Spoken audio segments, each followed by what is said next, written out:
ಕಷ್ಟವೇ ಕೊನೆಯಲ್ಲ, ತಾಳಿದರೆ ಬಾಳುಂಟು. ಇದು 75 ಡೇಸ್ನ 50ನೇ ದಿನ. ಈ ವಾರ ಇದು ಬೆಂಗಳೂರಲ್ಲಿ 2ನೇ ದಿನ. ಬೆಳಿಗ್ಗೆ ಬೇಗ ಎದ್ದು ನೀರು ಕುಡಿದು ಅಲ್ಲೇ ರೋಡಲ್ಲಿ ರನ್ನಿಂಗ್ ಶುರು ಮಾಡಿದೆ. ಒಂದು 1/4 ಗಂಟೆ ರನ್ನಿಂಗ್ ಮಾಡಿಕೊಂಡು ಸ್ವಲ್ಪ ಹೊತ್ತು ಫ್ರೀ ಅಪ್ ಎಕ್ಸಸೈಸ್ಗಳನ್ನ ಮಾಡಿ ಸೈಡ್ ಸೀಟಿಂಗು, ಬೆಂಡಿಂಗು, ಸ್ಟ್ರೆಚಿಂಗು ಎಲ್ಲದನ್ನು ಮುಗಿಸ್ಕೊಂಡು ಬಾಡಿಗೆ ಒಳ್ಳೆ ವಾರ್ಮ್ ಅಪ್ ಕೊಟ್ಟು ಆಮೇಲೆ ಪುಷಪ್ ಶುರು ಮಾಡಿದೆ. ಒಂದು ಸೆಟ್ಟಲ್ಲಿ 10ರಂತೆ 5 ಸೆಟ್ಟು ಪುಷಪ್ಸ್ ಕಂಪ್ಲೀಟ್ ಮಾಡಿಕೊಂಡು ಸ್ವಲ್ಪ ಹೊತ್ತು ಪ್ಲಾಂಕ್ ಮಾಡಿ ಫಸ್ಟ್ ಸೆಟ್ ವರ್ಕೌಟ್ನ ಕಂಪ್ಲೀಟ್ ಮಾಡಿದೆ. ಅಲ್ಲೇ ಮರದ ಕೆಳಗಡೆ ಸ್ವಲ್ಪ ಹೊತ್ತು ರೆಸ್ಟ್ ಮಾಡಿ ಬಾಡಿನ ನಾರ್ಮಲ್ ಟೆಂಪ್ರೇಚರ್ಗೆ ತಗೊಂಬಂದು ಸೆಕೆಂಡ್ ಸೆಟ್ ವರ್ಕೌಟ್ನ ಜಂಪ್ ಮುಖಾಂತರ ಶುರು ಮಾಡಿದೆ.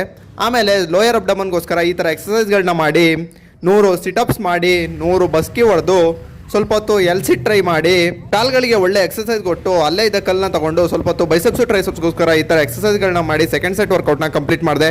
ಇವತ್ತು ಕನ್ಸ್ಯೂಮ್ ಮಾಡಿರೋ ಫುಡ್ ಅಂದ್ರೆ ಅನ್ನ ಸಾರು, ಬೆಳಿಗ್ಗೆ ಮಧ್ಯಾಹ್ನ ರಾತ್ರಿ 3 ಹೊತ್ತು. ಸಿಂಧೂ ನಾಗರಿಕತೆಯಲ್ಲಿ ಧೋಲಾವೀರ ಎಂಬ ನಗರದ 3ನೇ ಒಂದು ಭಾಗನ ಬರೀ ಮಳೆ ನೀರನ್ನ ಸುಸಜ್ಜಿತವಾಗಿ ಸಂಗ್ರಹಣೆ ಮಾಡಕ್ಕೆ ಅಂತಾನೆ ಬಳಸ್ತಿದ್ರಂತೆ.